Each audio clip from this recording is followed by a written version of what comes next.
이날에 유다인들이 대적에게서 벗어나서 평안함을 얻어 슬픔이 변하여 기쁨이 되고 애통이 변하여 길한 날이 되었으니 이 두 날을 지켜 잔치를 베풀고 즐기며 서로 예물을 주며 가난한 자를 구제하라 하매.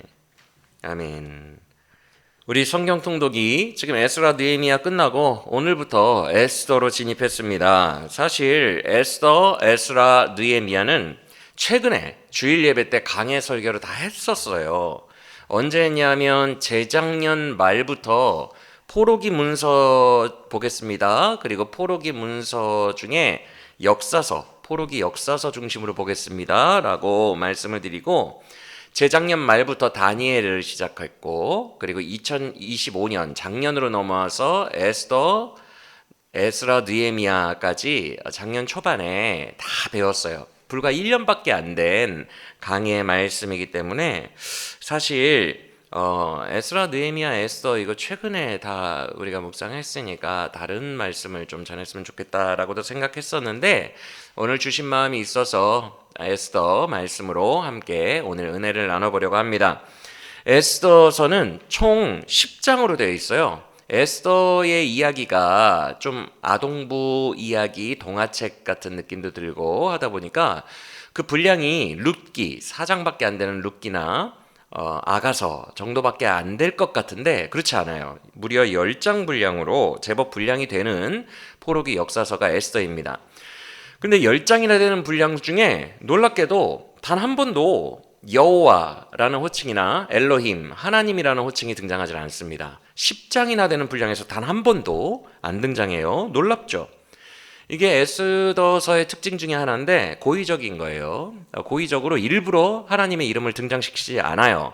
왜? 포로기 문서니까. 그 당시에 포로들은요 이미 디아스포라 상태입니다. 페르시아 전역에 흩어져 있어요. 이미 유대 혈통이라는 게 없어요. 아하수에로 왕과 에스더 왕비가 있을 시즌이면 이미 남유다가 멸망한 지 거의 100년이 되었기 때문에 여러분 어느 나라 사람이든 100년을 동안 나라를 잃고 여기저기 흩어져서 살면 그 나라 백성이 돼버립니다. 그래서 자기들의 혈통적 정체성을 이미 잃어버린 지가 꽤 됐을 것 같고 그리고 자기들끼리 모여 살지도 않아요. 페르시아 제국이 여러분 몽골 제국 다음으로 인류 역사상 제일 컸던 제국이거든요. 페르시아 제국이. 로마보다 더 커요. 땅 자체는 페르시아가 가장 많이 먹었어요. 그래서 그렇게 큰 제국에 그 몇만 명 되지 않은 남유다가 멸망할 때 많이 죽었으니까 몇만 명 되지 않은 포로 귀환민들이 그 큰 땅덩어리에 다 흩어져서 살았어요. 그래서 우리로 치면은 뭐 어디 유럽에 한국 사람들 별로 없는 나라에 가서 사는 느낌? 한국 사람들 마주치기가 너무 어려운 그것과 똑같아요. 유대인들이 뭐 되게 많이 있었던 게 아니라 극소수, 수만에서 수십만에 달하는 사람들 정도만 페르시아에 흩어져 살아서 자기들끼리도 잘 연락을 안 해요. 그런 상태예요, 지금. 아하수에로 에스더 시대 때 유대인들이. 그렇기 때문에 일부러 하나님이라는 호칭을 안 쓴 거예요. 문학적인 기법입니다. 왜요? 하나님이라는 호칭을 10장에 걸쳐서 다 한 번도 안 쓰면서 이 포로기를 살던 유대인들의 심정을 드러내는 거죠. 하나님은 우리를 버렸어. 하나님은 우리를 버렸거나 안 살아계셔. 살아계시지 않아. 이렇게 생각을 하고 있는 거예요. 왜? 그들의 삶의 형편이 100년째 그대로니까. 에스더서는 그래서 이런 문학적 기법을 통해 하나님이 안 계신 것 같은데 하나님이 계시다. 그걸 극대화시킵니다. 하나님이 안 보이는데 하나님은 엄청나게 치밀하게 살아계시며 놀라운 역전승으로 유대인들을 구원하고 계신다 라는 이야기를 더욱 극적으로 표현하고 있는 책이 에스더서입니다. 그래서 성도의 정체성마저 상실한 시대에 하나님께서 흩어진 그 백성들, 이 흩어진이 너무너무 중요해요, 여러분. 왜 그러냐 하면 지금 페르시아 제국이 여러분들 에스더서 오늘 보시면 아시겠지만 그 도가 충청도, 전라도 이런 큰 도가 120개 도예요. 땅덩어리가 진짜 넓거든요. 근데 아까 전에 남유다 백성들이 멸망 전에 200만에서 최대 500만으로 인구를 추산하거든요. 200만에서 500만. 근데 멸망 때 90% 이상이 죽었으니까 그러면은 한 20만, 많이 살아있어야 20만 정도가 포로로 끌려갔어요. 100년 동안 번성했다고 해도 각 고을마다 유대인들이 그렇게 많지가 않다고요.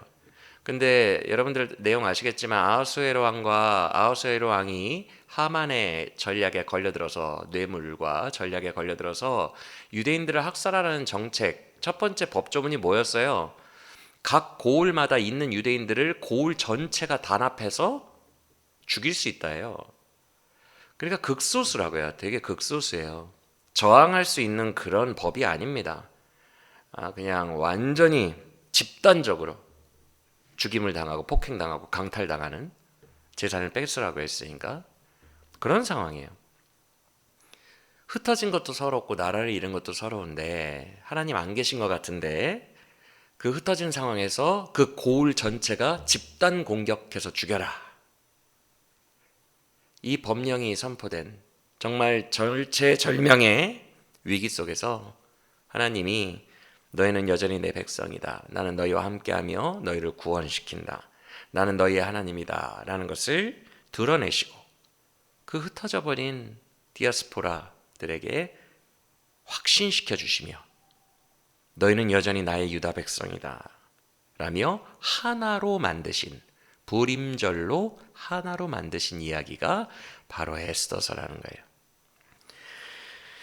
그래서 하나님이라는 호칭이 10장에 걸쳐 한 번도 드러나지는 않지만 이 눈에 아무 증거 아니 배어도 하나님은 여전히 나의 하나님으로 살아계신다 라는 것을 극적으로 보여주는 책, 이 에스더서를 통해 여러분들도 내 삶에 실제로 하나님이 잘 느껴지지 않아도 여전히 살아계시며 나를 그의 자녀라고 부르시며 도우시는구나 라는 것을 에스더서 속에서 은혜 많이 받으시고 깨달으시길 축원합니다. 그리고 에스더서의 또 하나 특징이자 정말 멋진 점이 뭐냐면 예수 그리스도의 복음이 아주 곳곳에 너무 잘 드러나 있다는 거예요. 제가 한 12년 전쯤에 에스더서를 처음으로 강의했어요. 앙직교회 학생부 전도사일 때. 학생부 애들 가르치려고 에스더서를 처음으로 묵상했는데 제가 그때 처음 깨달았습니다. 에스더서가 그냥 하만을 이긴 아동부나 학생부 애들한테 인형극 같은 걸로 하기 딱 좋은 그런 동화책 같은 이야기라고 생각했는데 그게 아니었어요.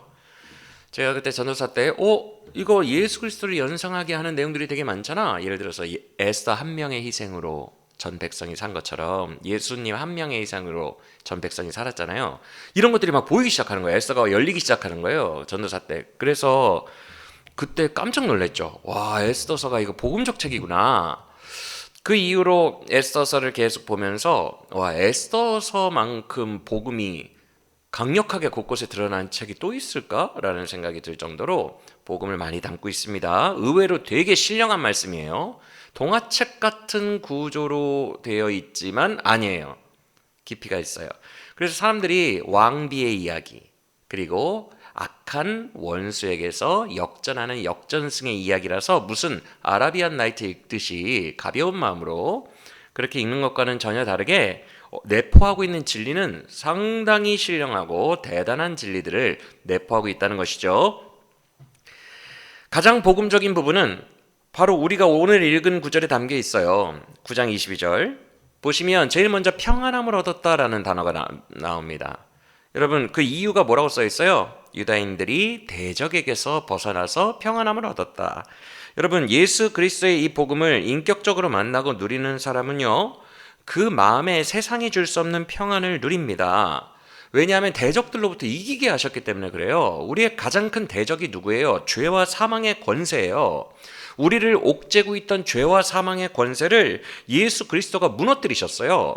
그래서 그 대적들, 가장 큰 대적인 죄, 사망, 그리고 마귀 셋을 밟으셨기 때문에, 그들의 목을 밟으셨기 때문에, 여호수아처럼 밟으셨기 때문에 신자는 그 안에서 평안을 누리는 거예요. 왜? 대적이 없으니까 평안을 누리는 거예요. 그리스도 예수 안에서. 사실 여러분, 우리 신자들이 평안을 누리지 못하는 이유는 두 개밖에 없는 것 같아요. 평안의 반대말은 뭐예요? 걱정, 염려, 근심이거든요. 불안감. 신자가 평안을 누리지 못하는 건 두 개입니다. 히브리서 말 표현대로 죽기를 무서워하여 한평생 생존 경쟁의 종노릇하는 이 사는 것에 대한 불안감. 어떻게 하지? 돈 없으면 어쩌지? 굶으면 어쩌지? 길거리에 나앉으면 어쩌지? 애들 어떻게 키우지? 죽음을 무서워하여 사는 것에 대한 이 생존에 대한 두려움, 이게 염려와 근심, 세상 염려로 이어집니다. 그래서 결국 사망 권세거든요. 이게 사망 권세. 오늘 죽어도 상관없어. 주님께서 주권적으로 다 도우실 거야. 뭐 예를 들어서 이런 믿음을 가지고 있다면 사망 권세를 극복한 거죠. 평안함이 있겠죠.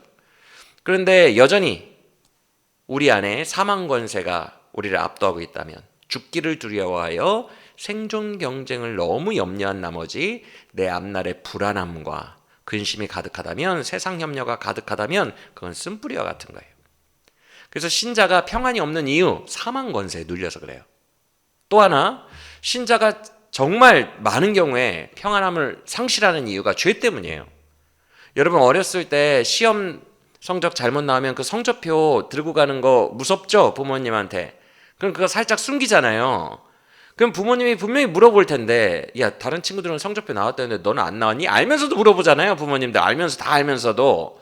그럼 부모님이 그렇게 물어볼 때마다 막 뜨끔뜨끔하고 불안하고 두렵잖아요. 왜 그래요? 죄져서 그러거든요. 여러분, 죄는요 반드시 불안함과 두려움을 낳게 돼 있어요. 모든 종류의 죄는. 근데 죄가 꼭 이렇게 물건을 훔치고 범법한 것만 죄가 아니라 하나님의 뜻대로 살지 않고 내 자아대로 선택한 건 다 죄예요. 그래서 내 자아대로 선택했다면 이건 이제 내가 선택한 거니까 내가 책임져야 되잖아요. 이 책임에서 오는 불안함과 두려움이 있어요.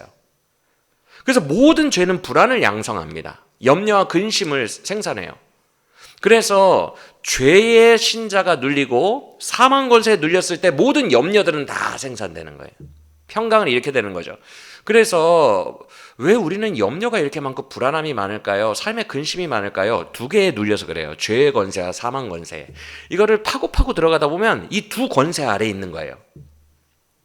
그래서 이 두 개의 권세를 예수 그리스도의 복음으로 말미암아 우리가 이기고 압도하고 승리하면 평강을 얻을 수 있는 거죠.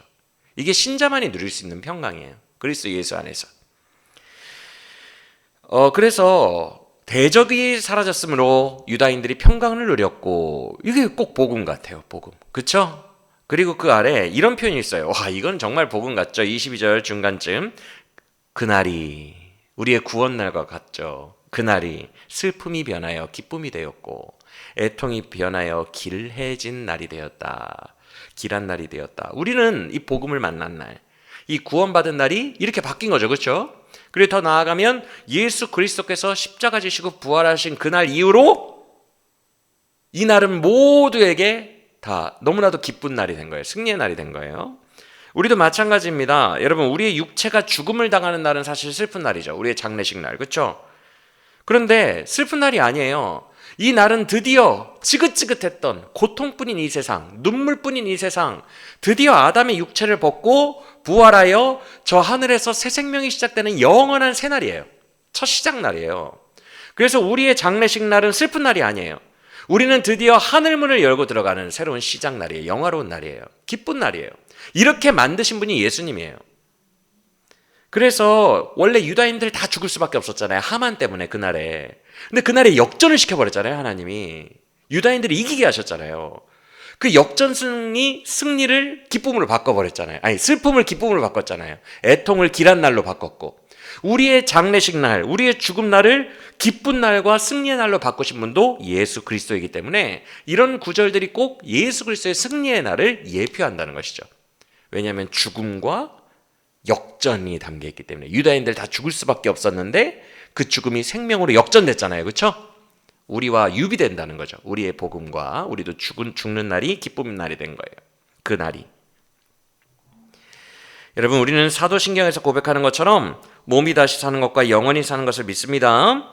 그래서 우리는 고린도전서 15장에서 말씀처럼 비록 죽더라도 신령한 몸으로 부활하여 저 하늘나라로 들려 올라가게 됩니다. 예수님이 꼭 이렇게 하셨죠. 죽었으나 사흘 만에 부활하셔서 하늘로 승천하셨죠. 우리도 똑같아요. 우리 공중에서 주님이 영접하게 될 거예요. 하늘로 들려 올려져서. 우리도 이 아담의 몸, 1차 몸을 벗고 신령한 몸을 입어 예수님과 똑같은 몸을 입게 될 거예요. 그래서 저 하늘로 날아 올라가게 될 거예요.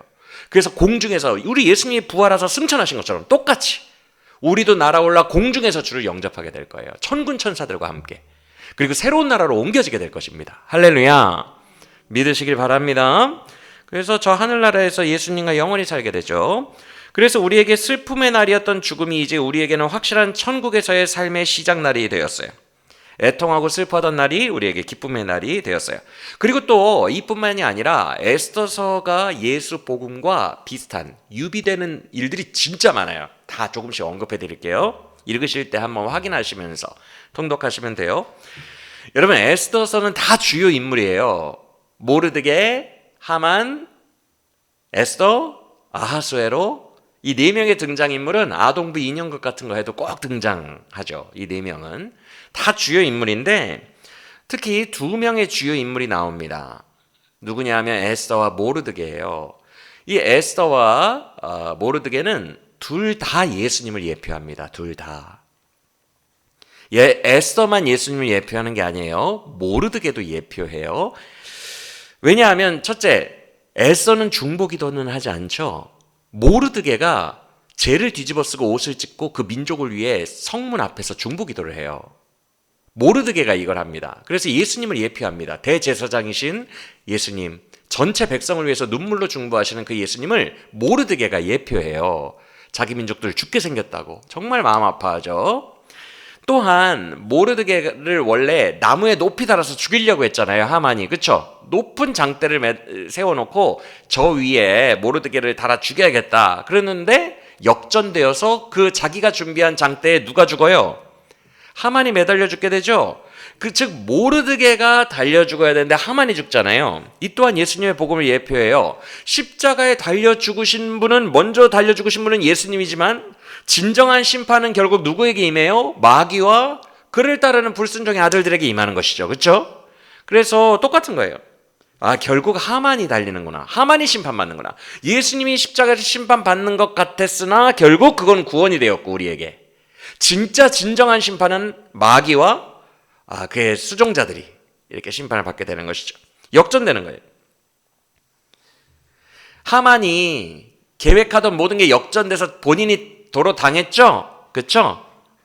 그것처럼 마귀도 인간의 손으로 하나님의 아들을 죽이면 내가 이기는 거야 라고 생각을 했죠. 예수를 죽이면 내가 이기는 거야 라고 생각을 했지만 웬걸 이게 모두 다 하나님의 지혜이고 하나님의 비밀이었죠. 오히려 사랑하는 그의 자녀들을 구원하시기 위한 작전이었죠. 그걸 마귀는 몰랐어요. 그래서 하나님이 사랑하는 인간들의 손으로 예수를 죽이면 끝이다. 내가 이긴다. 라고 생각을 했죠. 아니에요. 그래서 십자가의 죽으심으로 주의 백성들은 다 구원을 받게 되고 오히려 그 십자가의 승리로 마귀 권세가 완전히 패배하게 되죠. 하만처럼. 그래서 이런 부분들이 모르드게 역시 예수님을 예표하는 인물이다라고 볼 수 있는 거예요. 그리고 또 이런 부분도 있어요. 여러분들 지금 요셉 읽고 있지만 요셉을 전국의 총리로 삼아주면서 애굽의 왕이 이제는 너의 말을 내 말처럼 모든 백성들이 듣게 될 것이다 그러면서 인장반지를 빼주죠. 그렇죠? 이것과 똑같아요. 페르시아 왕도 인장반지를 빼주는 게 이인자라는 뜻이에요. 그래서 이 사람이 총리로서 그냥 다 통치해라 라는 얘기거든요. 근데 처음에 이 반지를 누가 끼고 있었죠? 에스더서에서? 하만이 끼고 있었어요. 근데 에스더서 말미에 역전하고 나서 이거 누가 껴요? 모르드게가 껴요. 이게 통치자라는 의미거든요. 즉 하나님 아버지는 완전한 진짜 하늘의 왕이시고요. 그가 통치를 이양하시는 게 예수님이라는 뜻이에요. 그런데 예수님이 이런 말씀을 하십니다. 요한복음에서 내가 십자가에 들리는 날 이 땅의 임금이 쫓겨나리라. 즉 이 땅에는 이미 잘못된 반역자 임금이 다스리고 있었다는 거예요. 그게 골로새서에서는 공중권세 잡은 자예요. 마귀예요. 마귀. 그 마귀가 공중권세를 잡고 있었는데 예수님이 십자가에서 이기심으로 그 마귀를 임금집에서 쫓겨나게 하고 이제는 예수님이 그 인장반지를 끼신 거죠. 이런 부분들이 하만이 끼고 있던 인장반지를 역전하여 모르드게가 꼈다. 통치자가 됐다. 전국의 통치자가 됐다. 이게 예수님과 유비돼요. 그래서 모르드게도 예수님을 연상하게 하고 예표하게 하는 인물입니다. 이해가 되시죠?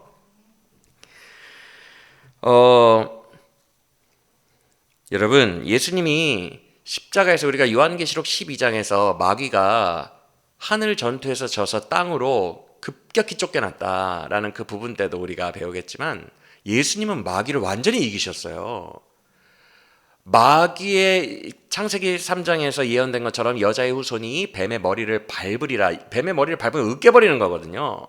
우리 예수님이 마귀를 완전히 이기셨어요. 제압하셨어요. 왜냐하면 마귀의 가장 큰 도구는 뭐냐면 정죄에 있거든요. 정죄. 성도를 정죄하는 거예요.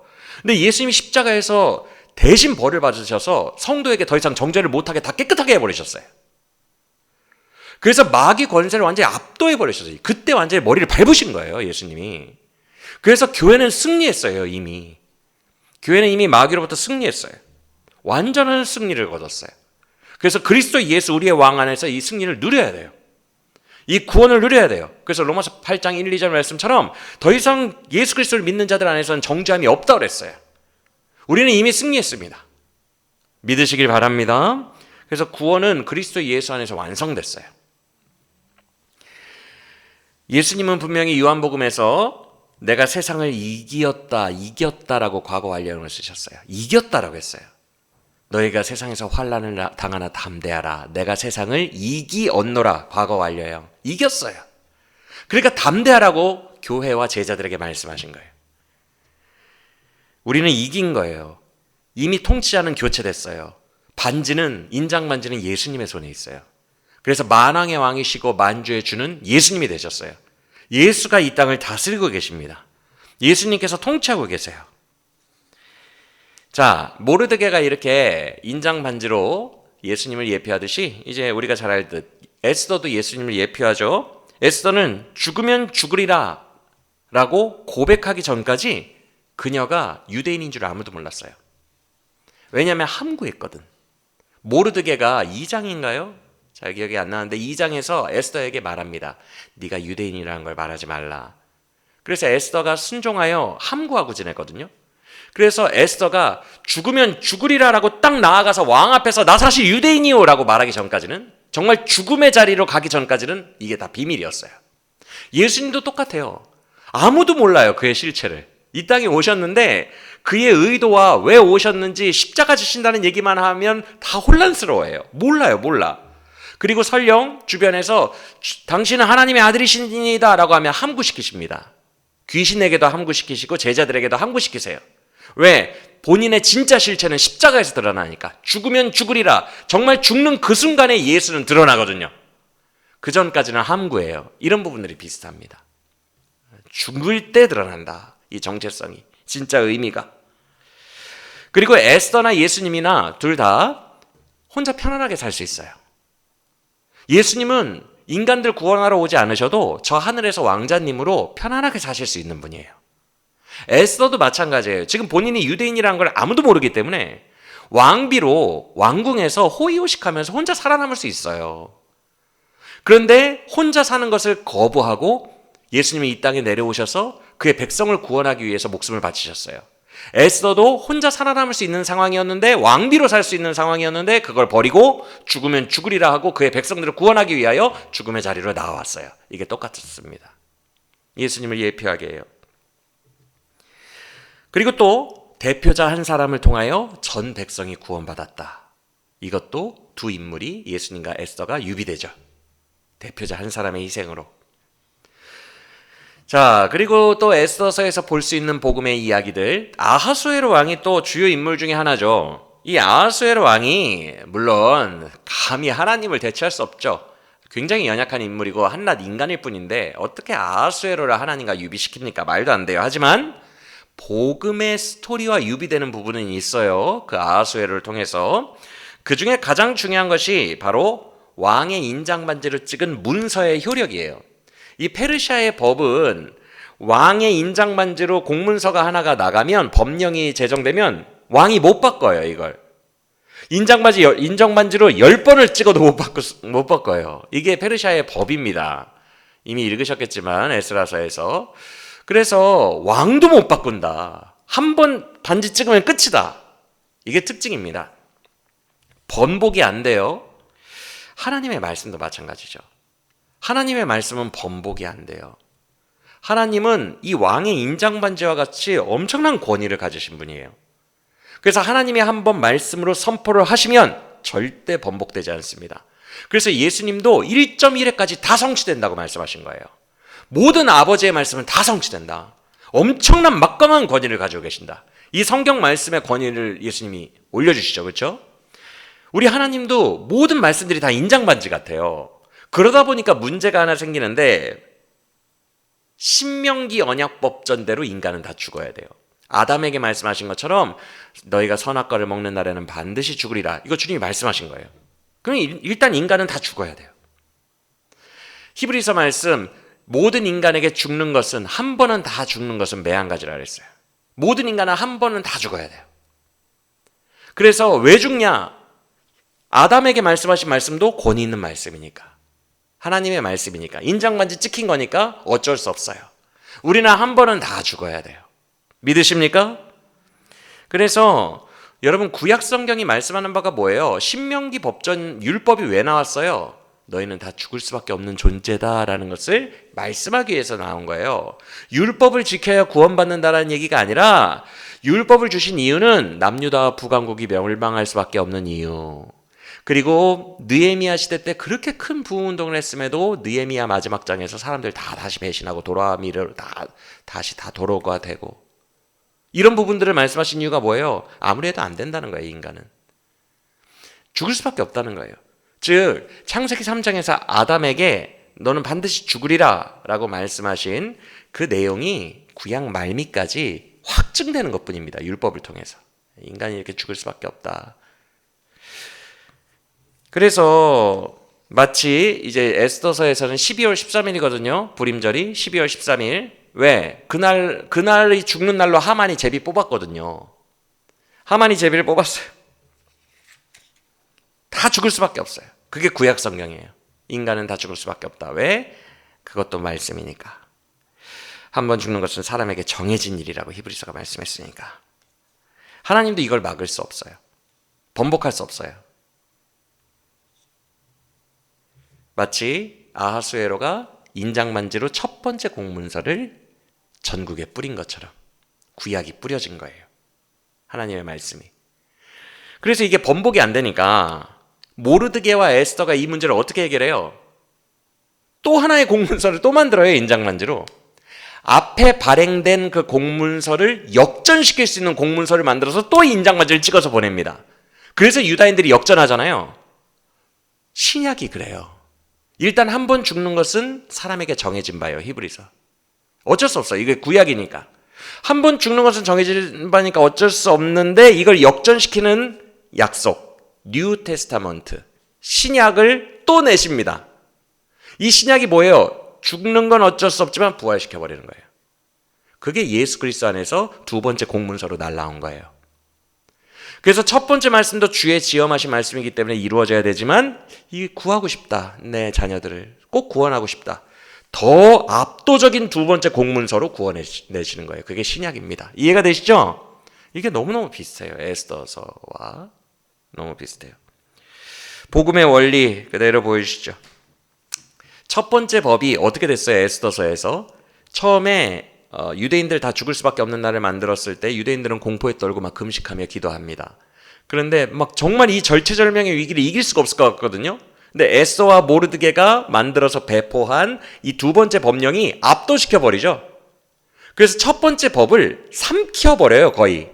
그래서 유대인들이 너무 승리를 많이 하니까 12월 13일이 불임절인데 하루를 더 달라고 합니다. 왕에게. 아하수에로 왕에게 완승을 거두고 싶다고 얘기해요. 하루만으로 모자라다고. 그러니까 아하수에로 왕이 그래 하루 더 해. 그래서 13, 14일이 돼요. 불임절이. 그래서 12월 13, 14 이 두 날은 너희가 지켜 행하라라고 돼 있는 거예요. 즉 첫 번째 공문서가 그렇게 무서웠어요. 그런데 두 번째 공문서가 얼마나 압도적인 파워인지 완승을 거두도록 삼켜버립니다. 그래서 사도 바울이 이런 표현을 많이 해요. 사망이 생명에 삼켜진 바 되었다. 우리가 신약이 압도적으로 이겨버리는 거예요. 예수 그리스도의 복음이 압도적인 거예요. 압도적인 거예요. 그래서 사도 바울이 과거에 아담 안에서 사망이 우리에게 왕노릇한 것 이상으로 둘째 아담으로 오신 예수 그리스도 안에서 생명이 더욱 왕노릇하리로다 라고 더욱이라는 비교급을 붙입니다. 즉 첫 번째 공문서인 아담의 사망, 둘째 아담으로 오신 예수의 부활, 이 예수의 부활이 사망을 삼키고 이기게 돼 있어요. 압도적이라는 거예요. 마치 두 번째 공문서처럼. 여러분, 우리는 사망을 삼키고 부활할 자들임을 믿으시길 바랍니다. 왕노릇하는 거예요. 더욱 왕노릇하는 거예요. 사망과 죄의 권세를 두려워하시면 안 돼요. 우리는 왕노릇하는 자들이에요. 복음이 다 삼켜버려요. 압도적입니다. 유다인들의 승리처럼 압도적이에요. 우리는 마귀 권세와 죄의 권세와 사망 권세를 압도적으로 이길 수 있는 자들임을 믿으시길 바랍니다. 그리스도 예수의 복음 안에서 이미 끝난 문제예요. 그래서 우리 신약시대의 성도들은요, 모든 날, 모든 주일이 다 불임절이고 부활절이에요. 모든 날이 다 기쁨이에요, 우리는. 자, 또 유비되는 것이 있습니다. 에스더가 왕에게로 금식하고 나아가죠. 왕에게 죽으면 죽으리다 하고 3일 동안 금식하잖아요. 금식하고 나아갈 때 이렇게 말합니다. 모르드게에게. 지금 왕이 나를 한 달째 안 불렀다. 후궁들을 드리고 있고 후궁들을 너무 사랑하고 있다. 나를 안 부르고 있다. 그런데 페르시아의 법에 왕이 안 불렀는데 감히 나아가면 죽어요. 그래서 에스더가 그 이야기를 합니다. 어려움을. 내가 죽을 수도 있다. 나를 지금 사랑하지 않고 있다. 왕이. 그래서 죽으면 죽으리라라는 얘기를 하고 나간 거거든요. 그런데 에스더가 이런 말을 합니다. 내가 살 수 있는 유일한 방법은 금규. 왕의 지팡이인데 금으로 된 지팡이를 금규라고 하거든요. 금규를 딱 내미는 순간 여기 있던 닌자들 있죠. 호위 무사들이 딱 멈춰요. 왕의 명령 없이 들어오는 사람들은 닌자 같은 사람들이 다 해치워버려요. 그런데 잠깐! 그러면서 금규를 딱 내미는 순간 은혜로 죽지 않을 수 있거든요. 은혜로. 이 이야기가 나와요. 근데 여러분들이 알다시피 에스더가 금식하고 나아갔을 때 왕이 바로 금규를 내밀죠. 그렇죠? 왕이 그녀를 너무나 사랑스러워하면서 금규를 내미더니 뭐라고 해요? 소원을 말해봐라. 이 나라의 절반이라도 줄게. 예수님이 십자가에서 죽으셨을 때, 사랑하는 아들이 죽으셨을 때 하나님은 그의 죽으심을 금규로 받으셨어요. 예수님의 십자가 제사를 받으셨어요. 그리고 아들에게 물으셨어요. 아들아, 네 소원을 말해봐라. 내가 다 줄게. 주의 백성들을 살려주옵소서. 아들 예수님이 우리를 위해서 중보하신 거예요. 그 중보가 금규로 은혜로 받아들여졌다고요. 예수의 제사와 함께, 십자가 제사와 함께. 할렐루야. 하나님은 여러분을 예수 그리스도와 함께 은혜로 받아주셨음을 믿으시길 바랍니다. 금규를 내밀어 주신 거예요. 저들을 죽이지 말라. 너무나도 사랑스러운 자녀들이다. 라고 말씀해 주신 거예요. 할렐루야. 여러분들에게 마치 왕이 에스더에게 나라의 절반이라도 줄게 소원을 말해봐. 그랬더니 에스더가 뭐라고 했죠? 왕이여 내 백성을 살려주옵소서라고 얘기했어요. 예수님도 똑같다고요. 내 사랑하는 아들아 네 소원을 얘기해봐. 아버지 백성들을 살려주옵소서. 똑같아요. 에스더의 중보가 곧 여러분을 향한 예수님의 중보예요. 믿으시길 바랍니다. 이렇듯 에스더서에는 여러분들이 읽다 보면 수많은 복음과 유비되는 진리들이 곳곳에 숨겨져 있습니다. 그래서 에스더서 이제 읽으실 때 예수 그리스도, 우리를 위하여 오신 우리의 왕, 너무나도 멋진 우리의 주님, 예수 그리스도의 영광과 능력을 보게 되시기를 축원합니다. 그리고 그 예수님을 보내사 그의 백성들, 흩어져 버린 너무 나약한 그의 백성들, 우리들을 구원하신 하나님의 섭리를 보고 확인하게 되시기를 원합니다. 아무쪼록 에스더서 보시면서 은혜 많이 받으시고 주의 복음을 깊이 만나는 역사가 있기를 예수 그리스도의 이름으로 축복합니다. 네, 끝난 게 아니라 에스더서 개관이었고 오늘 주님께서 마음 주신 영적 주제는 따로 있어요. 15분만 잠깐 말씀을 나눌게요. 오늘 새벽 말씀과 좀 연관이 되는데 혹시 오늘 새벽 말씀 들으셨는지 모르겠어요. 이규현 목사님 설교 말씀 인내하라 라는 말씀이었거든요. 그 말씀에서 뭐라고 하셨어요? 진짜 금보다도 더 귀한 믿음은 인내하는 믿음이다. 고난 속에서 연단받는 믿음이다 라고 말씀하셨어요. 또 이런 말씀도 하셨어요. 사실 바로 성취되는 것은 그건 믿음도 아니고 소망도 아니다. 즉각 되는 것은 진짜 믿음이 아니고 오랜 세월 연단받으면서 인내하다가 그 결실의 열매를 농부처럼 보게 되는 게 그게 진짜 믿음이다라고 말씀하셨죠. 그래서 여러분 정말 오늘날 신사도 운동 하는 분들, 신비주의자들 정말 다 거짓된 것 같아요. 저도 한때 신비주의에 깊이 심취했던 때가 있었어요. 그래서 그게 뭔지를 알아요. 뭔지를 아는데 지금 와서 이렇게 생각해 보면 진짜 큰 함정에 속았었구나. 거기는 아주 리스크가 큰 위험한 함정이 숨겨져 있구나라는 것을 깨닫게 됩니다. 성도를 미혹하는 잘못된 거짓이에요. 지금 기도하면 지금 즉시 은사 받고 즉시 뭐 현상이 나타나고 그 즉각 은사가 부어지고 막 기적이 일어나고 이런 것은 사실 믿음이 아니에요. 주문이고 무당 같은 이교도적인 거예요. 사실 우리 기독교가 아닙니다. 기독교는 농부 같은 거예요. 인내하며 땀 흘리고 수고하여 정말 그 인내의 그 시간을 통과했을 때 주님께서 마지막에 승리케 하시는 그 역전, 그런 것들이 사실 기독교의 믿음이죠. 그리고 주님께서 그걸 믿음이라고 하시지 무슨 집중력, 미션이다 하는 뭐 어떤 집중력, 그래서 그 순간적 집중력이 뛰어날수록 기적은 크게 바로 나에게 즉석식품처럼 온다. 이건 진짜 아니죠. 그럼 집중력 뛰어난 사람이 다 되겠네요. 그럼 말도 안 되는 거고, 주님이 너의 믿음을 내가 진짜 칭찬하노라 하는 것은 이 눈에 아무 증거 보이지 않아도 그 고진 인내의 시기를 믿음으로 경험하는 사람, 겪어 나가는 사람, 그런 사람들 진짜 칭찬하죠. 여러분들이 만약에 선생님이라고 하거나 군인, 교관이라고 하면 어떤 사람 칭찬할 것 같아요? 그렇게 즉석식품 같은 사람 칭찬할 것 같아요? 즉각적이고 자극적인 사람?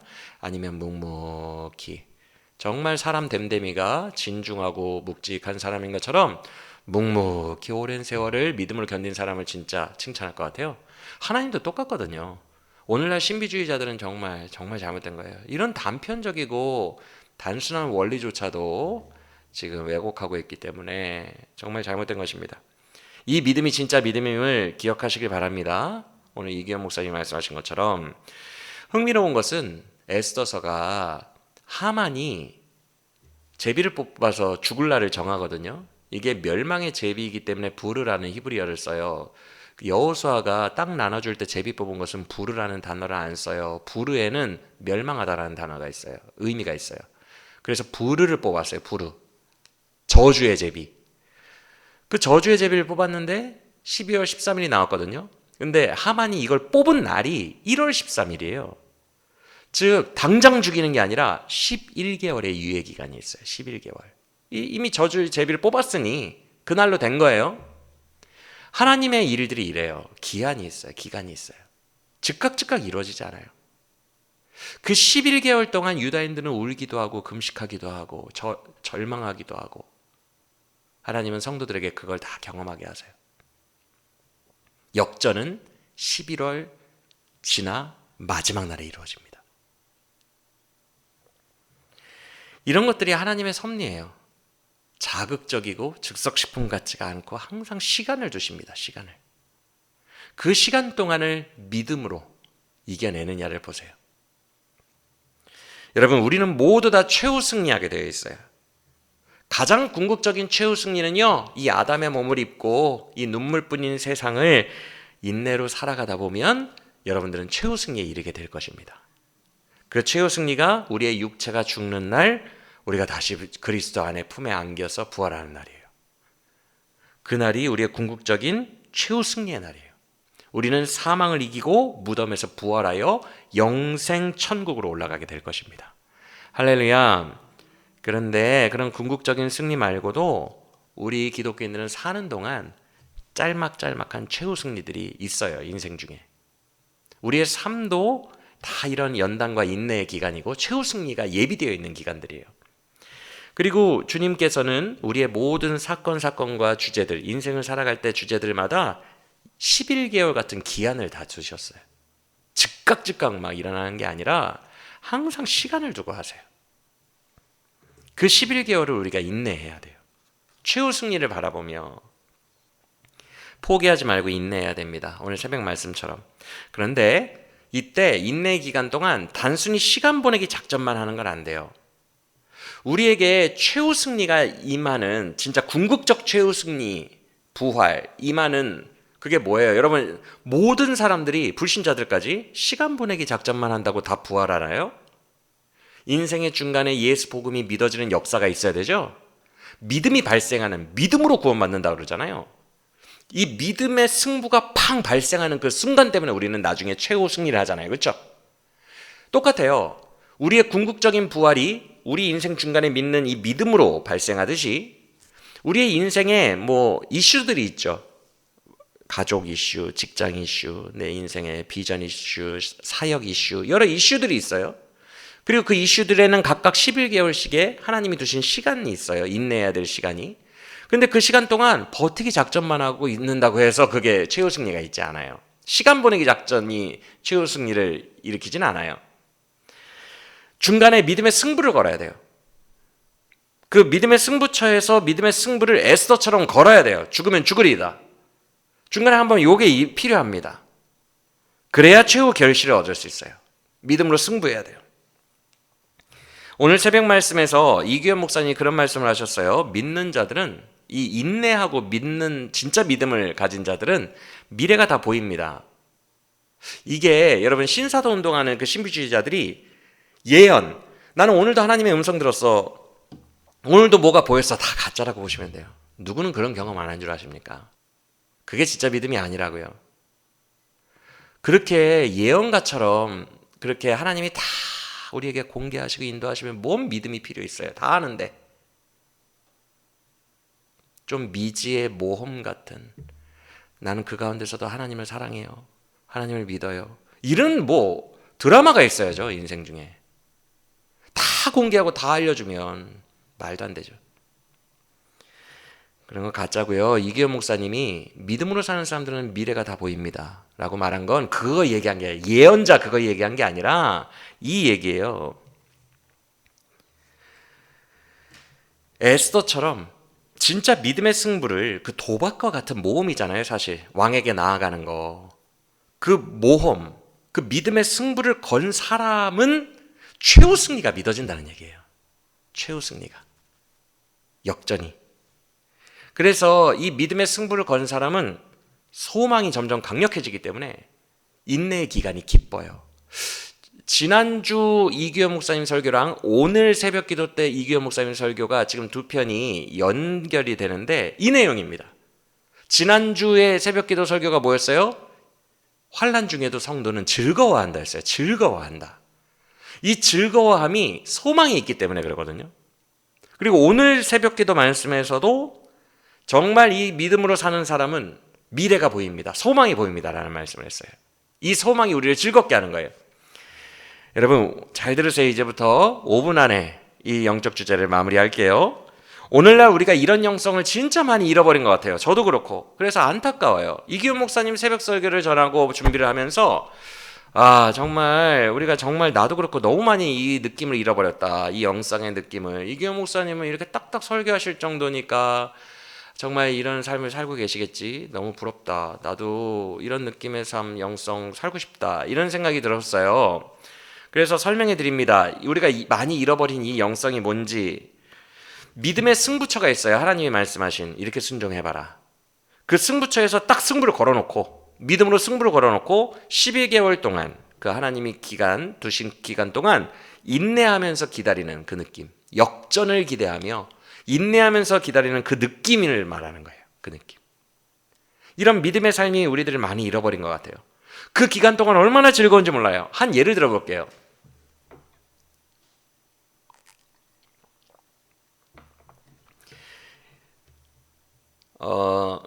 예를 들어서 민숙이라는 여자애가 있어요. 민숙이. 그 민숙이가 대학생인데, 대학교에서는 이제 그런 것들을 많이 하죠. 혼자만 숙제 해와서 내는 게 아니라 그룹 과제라고 해서 한 5명 정도가 그룹을 이루어서 그 그룹 과제를 제출해라, 뭐 이런 거.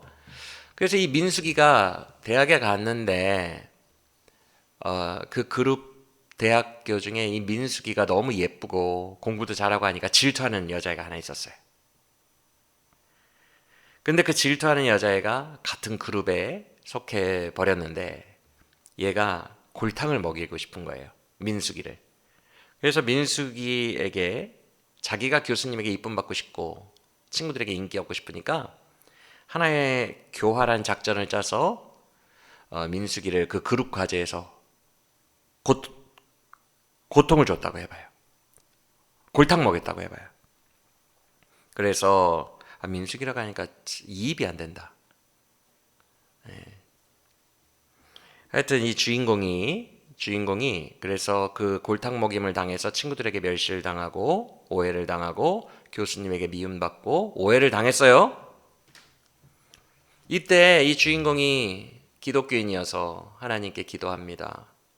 주님, 이런 일이 발생했는데 너무 미워요. 분명히 저를 질투하는 그 친구가 이렇게 만들었을 거예요. 너무 미워요. 근데 하나님이 마음을 주시는 거예요. 그렇게 세상 사람들처럼 반응하지 말고 너는 나를 믿는 사람처럼 행동해라. 그래서 주님의 말씀대로 승부수를 띄우는 거예요. 그 친구가 골탕 먹인 그 부분을 주님의 말씀대로 순종하여 세상 사람들처럼 바꿔내지 않고 반격하지 않고 그대로 수용하거나 혹은 다음 그룹 과제 때도 그 친구와 또 하거나 계속해서 나를 괴롭히는 것을 인내의 기간으로 참는 거예요. 하나님이 하지 말라니까. 그러면서 승부수를 띄우는 거예요. 하나님은 반드시 참으라는 얘기만 하는 게 아니라 순종하라는 얘기도 하세요. 모든 사건마다 네가 여기서 승리하려면 이렇게 승부수를 한번 걸어야 돼. 오른뺨을 치면 왼뺨을 들이대는 행동을 한번 해봐. 네가 반드시 승부수를 걸어야 돼. 믿음의 승부수를. 그래서 주님은 참아라라는 얘기만 하면 우리가 힘들어요. 근데 참아라라는 얘기 더하기 한번 역전의 씨앗을 뿌려볼래? 승부수를 걸어볼래? 라면서 정말 엉뚱당치도 않은 청개구리 같은 명령을 하시거든요. 이 주인공이 그 친구가 너무 싫었는데 나를 질투해서 골탕 먹인 친구가 너무 미웠는데 참으면서 동시에 그 승부수를 걸어서 오히려 왼뺨을 돌려댔다고 해봐요. 그러면 주님이 주시는 소망으로 즐거워져요. 그래서 나중에 역전을 주님이 일으키시는데 꼭 애써서처럼 일으켜 주십니다. 이게 너무너무 재미있어요. 여러분 경험해보면 그 골탕 먹인 친구가 완전히 망신을 당하게 되고 그동안 자기에게 쌓였던 오해가 한순간에 다 풀어지게 되고 교수님이 너 그런데 그동안 어떻게 참았어? 너 인격이 대단하구나. 그러면서 급상승하게 되고 예전보다 더 높아지게 되고 더 영광받게 되고 그 애는 완전히 망신 하만처럼 하만이 나중에 왕이시여 하면서 끌려나가는 장면을 연극처럼 하면 아동배들 깔깔거리면서 되게 통쾌해하거든요. 딱 그 느낌으로 하나님이 모든 섭리를 11개월에 끝나는 날 최후 승리 날에 다 뒤집어 버리세요. 그래서 이걸 한번 경험해본 그리스도인들은 그 다음부터 무슨 사건이 닥치잖아요. 고난이 닥치면 기뻐합니다. 하나님이 또 나에게 무슨 영광을 주시려고. 하나님이 나에게 또 어떤 기쁨을 주시려고. 이 승리가 얼마나 하냐면 제가 지금 이런 예화를 드린 게 제가 대학교 때나 이런 일들 되게 많이 경험했어요. 하나님 체험을. 마지막에 기적이 일어나가지고 완전히 역전돼 버리는 거. 근데 잘 기억이 안 나. 그때 감사하고 다 별로 의미 없다고 생각하고 잊어버려가지고 기억이 안 나요. 그런데 얼만큼 승리를 주시냐면 그 친구가 저를 괴롭혔던 친구가 완전히 멸망하고 쫄딱 망하거든요. 공개적으로. 그러면 너무 짠해져요. 이런 느낌이 왜 생기냐면 우리를 역전시키실 때 이 불임절처럼 애써서처럼 완승시켜버리거든요. 그러니까 우뚝 쓰는 거예요. 우뚝 서버리니까 충만해지니까 굉장히 영화로워지니까 이 친구를 이겨먹고 싶다라는 생각이 안 들어요. 불쌍해요. 그래서 또 한 번 예수 그리스도의 아량으로 복음으로 또 한 번 감싸주세요. 그러면 완패인 겁니다. 이건 사실. 일부러 완패시키려고 그런 게 아니라 정말 나를 너무 우뚝 세워주시니까 그냥 짠하게 느껴지기도 하고 얘 이겨봐서 뭐 하나. 얘 이겨서 뭐 해. 그냥 난 지금 너무 충만하고 너무 하나님이 좋은데. 그래서 그 충만함 속에서 불쌍해서 세워주고 사랑해주고 해요. 그러면 얘가 느끼는 모멸감은 2대 맞은 거예요. 하나님은 이렇게 완승을 거두세요. 그가 불쌍해질 정도로. 그래서 이런 일들을 삶 속에서 이규현 목사님이 이거 말씀하신 거거든요. 이제 저는 이걸 준비하면서 이게 이 느낌이라는 걸 알았어요. 이거 회복하고 싶다. 그런데 이런 느낌을 한번 알면 그 다음 고통이 이규현 목사님이 지난주 설교에서 말한 것처럼 믿는 신자는 고통을 맞이했을 때 즐겁게 맞아들여요. 그 다음에 최후 승리를 또 어떤 걸 주실지 하나님을 기대하게 돼요. 여러분, 에스더서는 역전의 책이에요. 최후 승리와 역전의 책이에요. 그래서 역전의 두근거림이 있어요. 하나님의 말도 안 되는 역전의 스토리를 우리의 삶에서도 펼쳐주세요. 정말 말도 안 되는 거예요. 하나님 살아계시다라면서 찬양이 나올 수밖에 없게 만듭니다. 지금 구약의 수많은 사건들, 아사왕, 여호사밧 왕, 수많은 사건들 읽으셨잖아요. 그들에게 말도 안 되는 일들이 일어나잖아요. 히스기야에게. 그러면 그들은 눈물을 흘리며 하나님을 찬양하잖아요. 우리의 하나님 너무 대단하시다. 정말 너무 멋지다. 우리의 인생에도 그런 것들을 배열해 놓으셨다고요. 완벽합니다. 그의 백성들을 완벽히 반석에 올려놓는 것들을 예비해 놓으셨어요. 우리가 그것을 믿음으로 누려야 돼요. 에스더서는 그 역전을 꿈꾸게 하는 책이에요. 하나님이 마지막에 아하수에로 왕 잠이 안 와. 서기관에게 이르되 그냥 왕실 기록을 한번 갖고 와서 읽어봐라. 서기관이 읽는데 모르드게가 예전에 왕의 암살을 미리 예고하고 왕에게 그것을 진언한 일이 있었습니다. 진짜? 모르드게가 나를 살려줬네? 그래?